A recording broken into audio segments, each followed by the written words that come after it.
El billete de lotería, por Graham Greene. Mr. Threeplow adquirió su primer y último billete de lotería en Veracruz. Había ingerido 2 vasos de tequila a fin de darse ánimos para subir al horroroso barquito mexicano de 100 toneladas con motor auxiliar, único medio con el que trasladarse al pequeño estado tropical que intentaba visitar. Al tomar el billete dividido en décimos que le entregó la muchachita vendedora, sintióse arrebatado en brazos del destino. Por mi parte, no suelo creer en él, pero si alguna vez lo hago, me lo represento como al personaje más malicioso y cómico del mundo. El mismo personaje que Mr. Threeplow hubiera escogido como origen de sus absurdos, aunque elevados propósitos. Luego, y por lo que respecta a una tía en Londres y una prima en Brisbane, con las que solía mantener una animada y extravagante correspondencia, el silencio más absoluto se cernió alrededor de la figura de Mr. Threeplow. Durante aquella oscura época, una o dos noticias se deslizaron en las columnas de la sección extranjera del Times. Por ejemplo, la de un asesinato que la tía recortó, para decir luego a sus amistades, aunque sin convicción: Henry debe estar disfrutando de lo lindo. Así era, en efecto, aunque resultara difícil asociar a Mr. Threeplow con entusiasmo alguno. De unos 40 años, y soltero, Threeplow era bastante tímido, aunque con una timidez en extremo curiosa que le inducía a complicaciones arriesgadas cada vez que salía de viaje. No podía soportar las relaciones sociales y escogía siempre como escenario de sus andanzas aquellas partes del globo desprovistas de viajeros como él.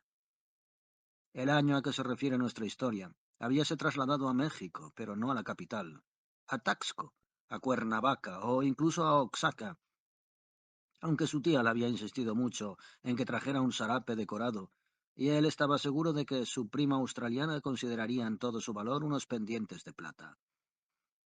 Sino que en vez de ello, y dando como excusa cierto deseo de investigar los itinerarios de Hernán Cortés, escogió un pequeño y apático estado en el que nada había que ver, aparte de las marismas, mosquitos, plantaciones de bananas y una cárcel erigida, al parecer, en épocas pretéritas. Se llegaba al país tras 40 horas de travesía en un buque en el que se daban cita todas las incomodidades, y cuya única luz consistía en 2 lámparas de petróleo instaladas a proa y a popa. Cuando el capitán escribía en su cuaderno de bitácora, un marinero sostenía junto a él una linterna eléctrica. Al desembarcar, los pasajeros sentíanse derrengados y enfermos a causa especialmente de la litera de tablones denominada cama. Una vez remontado el río y llegados a puerto, era preciso esperar un día en un muelle asentado sobre restos de buques, entre nubes de mosquitos que producían un rumor semejante al de una maquinilla de coser. Veíanse unas breves cabañas de madera en una plaza con una estatua de Obregón. Algunos pajarracos revoloteaban por los aires y a lo lejos las aletas de los tiburones hendían el agua, brillando como periscopios de una flota de submarinos. A 10 horas de río, entre plantaciones de bananas, se encontraba la capital. Durante el camino, el buque de Threeplow tocó tierra 2 veces. Las luciérnagas imitaban el parpadeo de innumerables luces como de una ciudad contemplada a lo lejos, y las lámparas de petróleo conferían al ambiente cierta curiosa cualidad melodramática a la que no eran ajenos los cocoteros y los plátanos. Luego, tras una curva, las auténticas luces de la capital aparecieron a proa, con un aire artificioso e importante que no podía menos de sorprender en aquella salvaje región. Sin embargo, la impresión era falsa. Threeplow no tenía por qué temer los tonos agresivos de los americanos que disputaban sobre el precio de una sarape. No había en aquella ciudad nada que pudiese atraer a un viajero, exceptuando a Threeplow. El buque quedó amarrado a una orilla fangosa, y Threeplow bajó a tierra por medio de una pasarela tendida sobre 4 o 5 metros de río verdoso y cansino. Un policía tomó su maleta, sacudiéndola a fin de percibir el sonido de unas posibles botellas de contrabando. El vino estaba prohibido en el país, y un espectador amable encendió una linterna eléctrica con el fin de evitar a nuestro hombre un resbalón. Solo existía un hotel utilizable, y una vez Threeplow hubo dejado en él su maleta, dirigióse a la plaza con el fin de echar un vistazo al lugar. Todo se concentraba allí. Estaban celebrando una especie de elecciones, aunque no hubiera podido definir de qué clase, y veíanse estrellas rojas y letreros del Frente Popular en las paredes. Por toda la extensión de la plaza, sumida en un calor caliginoso, los jóvenes paseaban. A un lado los varones, al otro las muchachas. Un ciego que lucía su mejor traje blanco y sombrero de paja era conducido del brazo de un amigo. Semejaba una ceremonia religiosa, celebrada en silencio frente al consultorio de un dentista en cuyo escaparate se veía la horrible silla del oficio, ocupada por un maniquí de cera. La prisión federal con columnas blancas, estilo colonial, un centinela armado y unos rostros oscuros tras de los barrotes, la tesorería, la presidencia, el sindicato obrero y unas cuantas viviendas particulares, donde tras las ventanas a medio cerrar percibíanse ancianas oscilando en sus mecedoras y niños sentados en rígidas sillas de estilo victoriano. Thriplow hablaba muy poco español, pero disponía de un librito en el que estaban anotadas las frases más corrientes. Por otra parte, era difícil esperar que en aquella incómoda ciudad alguien conociese su idioma. Sentándose muy nervioso en su cama, mientras observaba cómo un escarabajo corría por el alto techo de la desnuda habitación y las hormigas surgían de las baldosas, Thriplow comprendió que había alcanzado su objetivo. Podía pensar de nuevo en Kensington, en la casa de su tía y en la rutina que imperaba en aquella morada con profunda nostalgia. Al revés del turista corriente, le era dable regresar, lleno de un profundo cariño hacia la belleza de su propio hogar. Al día siguiente, desayunó en el único restaurante de la población. Un paseo por el mercado, sobre el cual las aves de rapiña planeaban, extendiendo sus alas negras y alargando sus cabecitas idiotas. Comida en el mismo lugar. Un sueño intranquilo. Paseo por la plaza. La cena. Un vaso de agua mineral con la que lavarse los dientes. Thriplow cuidaba mucho su salud. Y de nuevo a la cama. No había nada que ver durante el día, ni siquiera una iglesia pintoresca con sus ritos católicos romanos. En cuanto al billete de la lotería, lo había olvidado por completo. Lo recordó de improviso el tercer día, cuando, hallándose comiendo, un hombre acercóse a él con intención de venderle algunos más. Pidió examinar la lista de los números premiados, y en ella, enmarcado en el centro de las apretadas columnas, estaba su número, el 20.375. Su primer y último billete de lotería había resultado ganador de un premio de 50.000 pesos.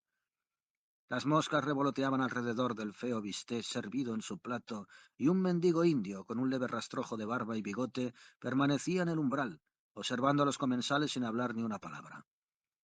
Probablemente no sabía español, y su aspecto era el de esos pobres de las comedias morales que sirven para recordar a los ricos la miseria ajena. La primera sensación de Mr. Thriplow fue de vergüenza. Sentíase un forastero, un gringo.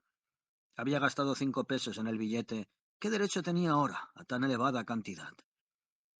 El vendedor informó a todo el mundo, y todos quisieron ver el número y la lista, y decirle lo que tenía que hacer. Comprendió perfectamente la palabra banco. Al dejar el restaurante trató de aligerar un poco su conciencia, depositando el contenido de su cartera en la mano del indio. 50 pesos. Aquel hombre no demostró sorpresa alguna, sino que limitóse a huir rápidamente como temeroso de un cambio de actitud en el donante. La noticia había llegado al banco mucho antes de que Thriplow se aproximase allí. Relamido, esbelto y sonriente, el director mestizo acercóse a Thriplow sudoroso.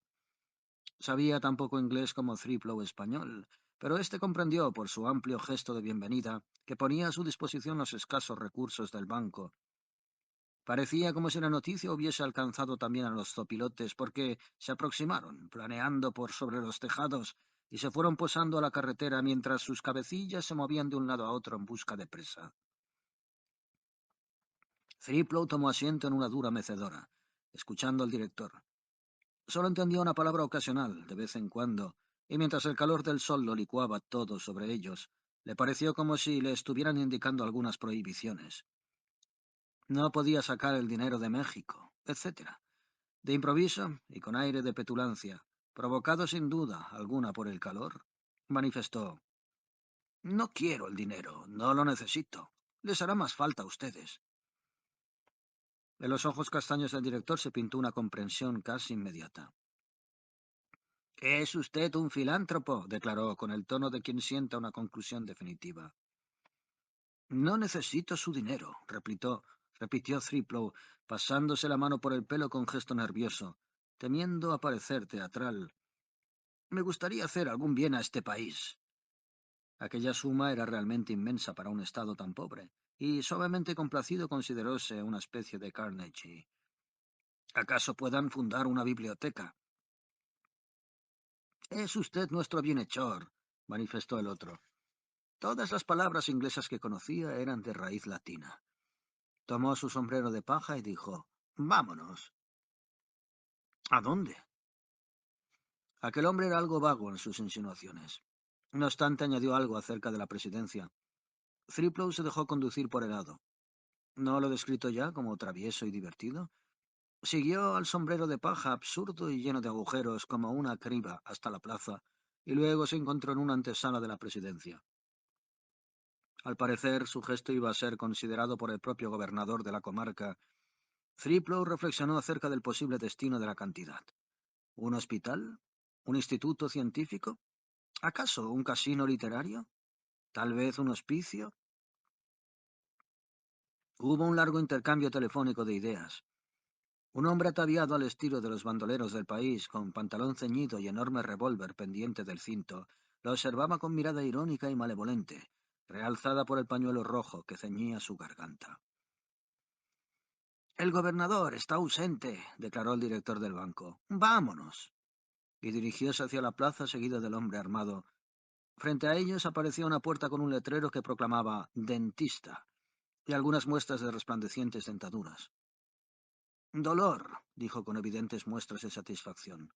«Dolor». Penetraron en el consultorio con su sillón y su taladro. El sol cegador se reflejaba en el breve aposento, tras dar de lleno contra una blanquísima pared enjalbegada. El gobernador estaba sentado con la boca llena de algodón en rama. Un moscardón cruzó el patio. El director del banco procedió a extenderse en una serie de explicaciones en español, mientras el gobernador escuchaba, reclinado contra el sillón con la boca llena. Era un hombre pequeño y rechoncho, con la barba azulada y una expresión irónica en sus infantiles ojos. El dentista cambió la aguja y una nube de temor oscureció la cara del gobernador, que extendió una mano con gesto implorante hacia su subordinado, como si le rogase «Continúe, continúe, por Dios, prosiga hablando». El director del banco pronunció dramáticamente unas cuantas palabras que Thriplow no entendió. El gobernador se hallaba en posición horizontal, con los pies al nivel de la boca del otro. Trató de incorporarse y asintió con vehemencia, vertiendo un poco de algodón. En aquel momento, el dentista acercóle la perforadora, y la faz del paciente se puso convulsa como la de un niño. «Dolor», dijo el director del banco. «Dolor. Vámonos enseguida». Salieron otra vez a la breve y neblinosa plaza. Unas cuantas personas sentadas bajo los árboles bebían gaseosas de variados colores, químicamente llamativos. Un hombre descendió las escaleras de la presidencia, haciendo sonar las guarniciones de su pistola, seguido de unos cuantos soldados indios de corta talla, con uniformes verde oliva, llevando los fusiles de cualquier modo. Educación, pensó Thriplow. Esto es lo que necesitan estas gentes. Y su alma pareció ensancharse, sumida en un éxtasis de benevolencia y de felicidad. Sus viejas tradiciones cobraron nuevos ánimos. A uno de sus antecesores le habían erigido una estatua en un país extraño. El director del banco tomó esta vez una dirección contraria a aquel y al edificio de la presidencia. Trotó a través de la plaza caliente como un horno, enjugándose el sudor de la frente, y Mr. Thriplow lo siguió como impulsado por una fuerza extraña. No podía apartar sus ojos de aquella espalda sudorosa que avanzaba rauda en dirección al sindicato de obreros y campesinos. De improviso, percibió la figura de una muchachita que se alejó veloz al aproximarse a ellos. No era su belleza lo que había llamado la atención de Thriplow. Había muchas en la ciudad con facciones más correctas y además Thriplow no prestaba demasiada atención a las mujeres, sino su aire ausente y agresivo. Vestía ropas que no parecían confeccionadas para ella. «¿Quién es?», preguntó mientras la muchacha lo miraba desde el centro de la plaza con aire suspicaz. «Religiosa», contestó el director del banco, como si aquello explicara algo. al tiempo que se introducía por una puerta enjalbegada que conducía a un patio. En este se veían buen número de cajas conteniendo botellas de agua mineral, un surtidor seco y algunas flores mustias en una lata de conservas. Haré de intérprete, dijo el director, empezando a charlar con alguien a quien Threeplow no podía ver, por hallarse al otro lado de una puerta. Al poco rato emergía de ella la extravagante figura de un hombre muy grueso, de pelo encrespado y rostro afable, que vestía de dril blanco, con unos pantalones ajustadísimos en los muslos, y llevaba en la mano un taco de billar.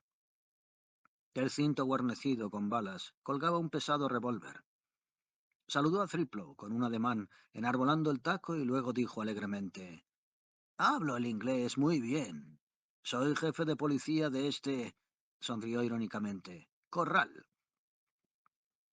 Se oyó el ruido seco de unas bolas al chocar, y el jefe de policía atisbó ansiosamente hacia el interior. «No puede uno fiarse», declaró. «Son unos tramposos». Volviéndose hacia Threeplow, prosiguió rápidamente. «Este señor quiere que le diga, de su parte, que el gobernador está muy satisfecho con su donativo». «¿Qué se propone hacer con él?», inquirió el aludido. «Progreso», fue la escueta respuesta. «Estamos muy atrasados». Y volvió de nuevo la cara hacia el lugar en el que el juego proseguía. «¿Escuelas? No, no, cada cosa a su tiempo. Primero derrotar a la reacción». ¿Reacción? ¿Pero es que no ha oído hablar de las elecciones? «No quiero que mi dinero se utilice en política», afirmó Threeplow. «Oh, no. Nada de política. Están planeando un alzamiento. Reciben armas de Italia, Alemania, Japón. Están vendiendo a México». Con un breve gesto señaló la plazuela y los puestos en los que se expedían gaseosas. «Si ganan, volverá el obispo». Hizo una pausa de gran efecto. «La Inquisición». «Oh, no. ¿Cómo va a volver la Inquisición?», protestó Mr. Threeplow. «Sí, sí, la Inquisición». «Bueno, de todos modos, no quisiera que ese dinero», balbuceó Threeplow. «Verá usted, soy extranjero. No quiero tener arte ni parte en cuestiones internas del país».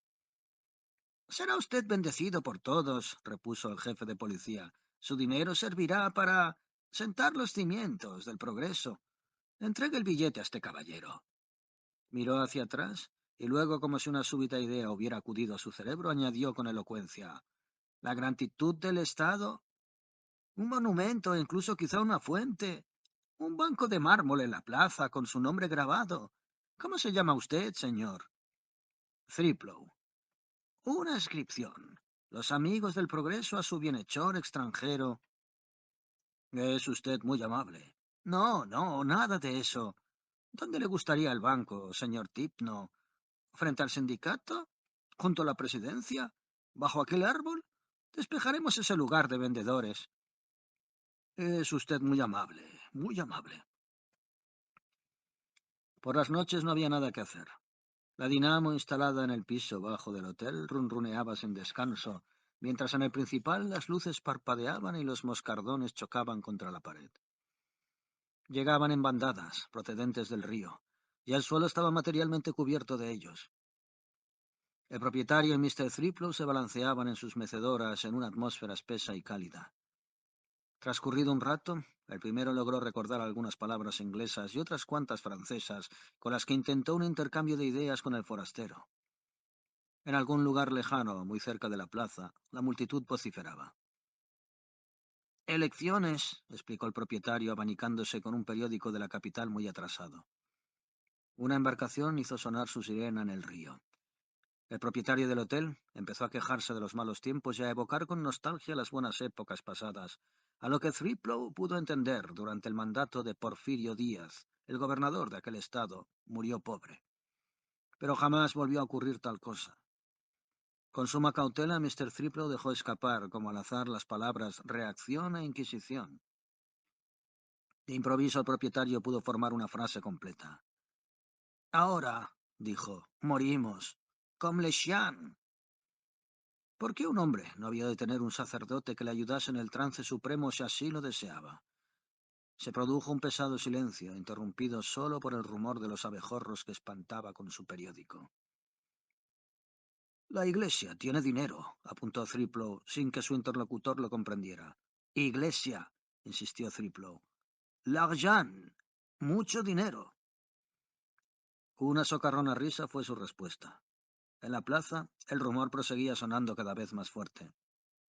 Después de todo, insinuó Thriplow, existe aquí la democracia. Tienen derecho al voto. Si el país quiere reacción, puede votar por ella. Y prosiguió durante un buen rato leccionando al dueño del hotel sobre la democracia. De vez en cuando una palabra parecía producir el efecto deseado. Való, por ejemplo. De improviso, el viejo empezó a hablar con elocuencia. Thriplow pensó que tal vez no comprendiera de manera correcta. Sonó la palabra lotería y salió a relucir una expresión muy semejante a imbécil. Thriplow llegó a la conclusión de que la policía y las tropas federales no bastaban para reforzar la posición del gobernador, algo vacilante de por sí. Resultaba increíble, pero hubiese podido ocurrir que perdiera las elecciones, porque las pagas de los policías y los soldados no habían sido satisfechas desde varios meses antes. Su adversario político había atiborrado las paredes de acusaciones contra el representante del gobierno sin que la policía las arrancara. Sin embargo, aquella noche todo el mundo había recibido su soldada, gracias al billete de la lotería. Mr. Thriplow trató de sugerir en inglés y francés que la victoria del progreso no podía verse en peligro a causa de unas miserables cantidades. De improviso, el propietario perdió los estribos. La varaunda era tan grande que le era preciso gritar para que su interlocutor pudiera oírle. ¡Progreso! Gritó. Apagóse la luz, y enseguida se volvió a encender, mostrando su rostro convulso. ¡Pistoleros! ¡Asesinos! Añadió. De la calle sonaron gritos y vivas. Thriplow salió al balcón. Un pelotón de soldados desfilaba en desorden. Sus componentes habían bebido. Podía deducirse perfectamente con solo observar lo inseguro de su paso, pero no eran ellos quienes producían aquel ruido. 4 mujeres, algunos niños y unos 8 hombres maduros gritaban hasta enroquecer detrás de los soldados. ¡Viva! ¡Viva! ¡Viva! La gente los observaba desde los umbrales de sus viviendas con aire indiferente. Los soldados proseguían su vacilante marcha ante el oscuro río y los silenciosos espectadores, con sus rostros de indio, sus fusiles colgando de cualquier modo, en fila, unos junto a otros como intocables. ¿Qué están haciendo? Preguntó Thriplow. El propietario le contestó que probablemente iban en busca del otro candidato para detenerle. Esta vez Thriplow estuvo seguro de haber comprendido, si no por otra cosa, por su intuición de la respuesta. ¿Detenerlo? El propietario se echó a reír con desesperado regocijo y replicó en francés y español para estar más seguro. Sí, traición, difamación. ¿Quién podrá evitarlo? ¿Dónde vive? Los soldados desfilaban lentamente. El propietario informó a Thriplow y éste descendió a toda prisa la escalera pisoteando cucarachas. Al llegar a la planta baja, miró hacia atrás, y en aquel momento la luz se apagó. El viejo, columpiándose en su mecedora, desapareció de su vista con expresión de indiferencia. Si los soldados se dirigían realmente a casa de aquel hombre y no a su cuartel, tardarían algo en llegar. Thriplow encontró el domicilio con suma rapidez. Llamó a la puerta y ésta se abrió enseguida, como si alguien hubiera estado esperando ansiosamente semejante mensaje. Thriplow pasó a un patio. Una mujer le preguntó en inglés, ¿qué desea usted? La casa era muy pobre. La lámpara colocada encima de la mesa alumbrada un interior de celda. Thriplow preguntó, ¿dónde está el candidato? Mi padre se ha marchado, contestó la aludida. Thriplow la miró por vez primera. Era la muchacha que había visto en la plaza. Luego de contemplarle con aire acusador, preguntó a su vez, ¿no estaba usted con el jefe de la policía? Vienen a detenerle, repuso él, y empezó a explicarle que aborrecía aquellos enredos, pero que se sentía un poco responsable a causa de su entrega del billete premiado. No importa, dijo la joven. Aquella calma lo alivió. Quizá había hecho una montaña de un grano de arena. Al ver un bordado encima de la mesa, comentó, a mí también me gustan. Hay que vivir. Habla usted el inglés perfectamente. En su voz vibraba cierto anhelo de establecer contacto con su interlocutora. Claro, fui educada allí. ¿Cree que no sería mejor advertir a su padre? Ya lo sabe, repuso la muchacha. Todo esto era de esperar. Y lo contempló con inmensa reserva. Thriplow experimentó cierto sentimiento de apacibilidad en aquel patio pequeño y pobre. Si inconscientemente les he causado alguna molestia, les ruego que perdonen. Fue usted quien entregó el dinero, ¿verdad? Sí, pero compréndame. No intenté perjudicar a nadie. Soy liberal. No puedo menos de simpatizar con el progreso. Lo creo. Detesto la fuerza. No comprendo cómo un patriota, y su padre lo es, sin duda alguna, puede aceptar armas de Italia, de Alemania. ¿De veras? Preguntó ella con cierta nota irónica en la voz. Triplo volvió a observar el patio. En las habitaciones no se veía más que lo imprescindible para una vida en extremo modesta. Una mesa, una silla, una cama dura y poco acogedora. Desprendíase de todo ello un cierto fanatismo. Con aire de disgusto declaró: «Viven muy frugalmente». «Somos muy pobres», contestó la muchacha. Un crucifijo colgaba de la pared sobre un camastro indio, consistente en una breve elevación del suelo, sobre la que había sido extendida una colchoneta de paja.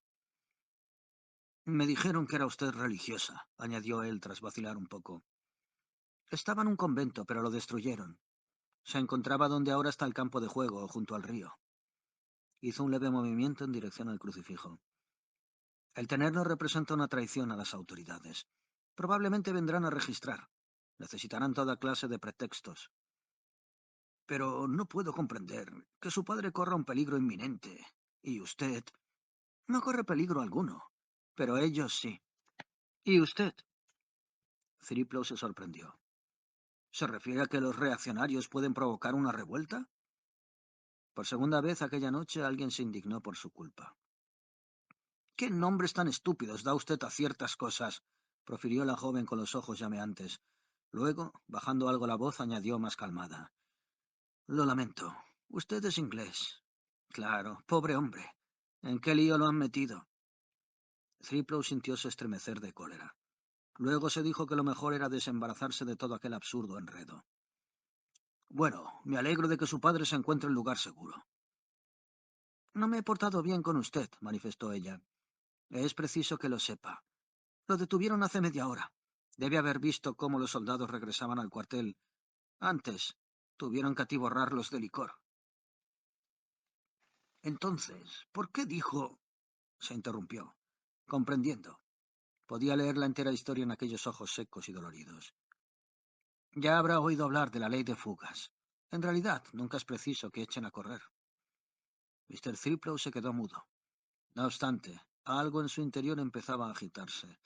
Odio hacia la vendedora de lotería, odio hacia el director del banco, el gobernador, el jefe de policía, incluso hacia la víctima de su imprudencia. Odio hacia todo aquello que de modo automático había enturbiado su vida. Odio hacia las ideas y las palabras. El odio penetraba poco a poco en su alma como un ejército invasor.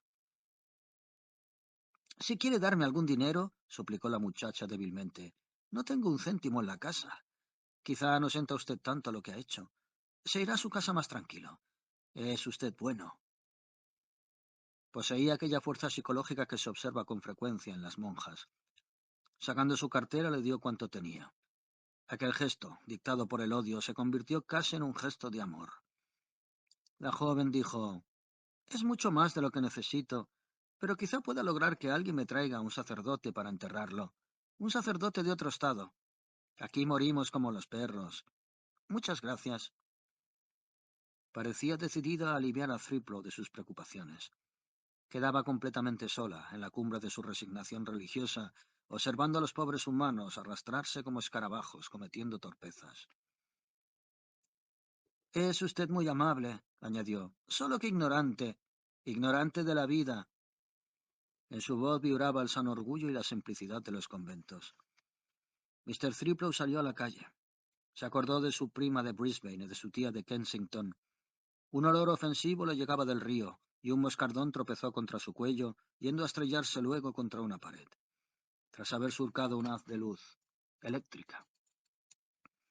Alguien cantaba a lo lejos una canción melancólica acerca de cierta rosa de los campos. El odio desbordaba del corazón liberal de Mr. Thriplow, ignorando fronteras. Oyó al director del banco pronunciar: «¡Dolor! ¡Dolor!». Seres de todas clases se debatían y se agitaban en las interioridades de su propio conflicto. No conocía siquiera el nombre de la víctima. Prosiguiendo su camino de exiliado a lo largo de la orilla, Mr. Thriplow empezó a comprender que era la condición interna de la vida misma lo que había empezado a odiar. Una frase de su niñez acudióle al cerebro. Una frase relativa a cierta persona que había amado profundamente al mundo. Reclinándose contra una pared, Mr. Thriplow lloró. Un transeúnte, confundiéndole con algún conocido, le dirigió unas palabras en su idioma propio. 1938.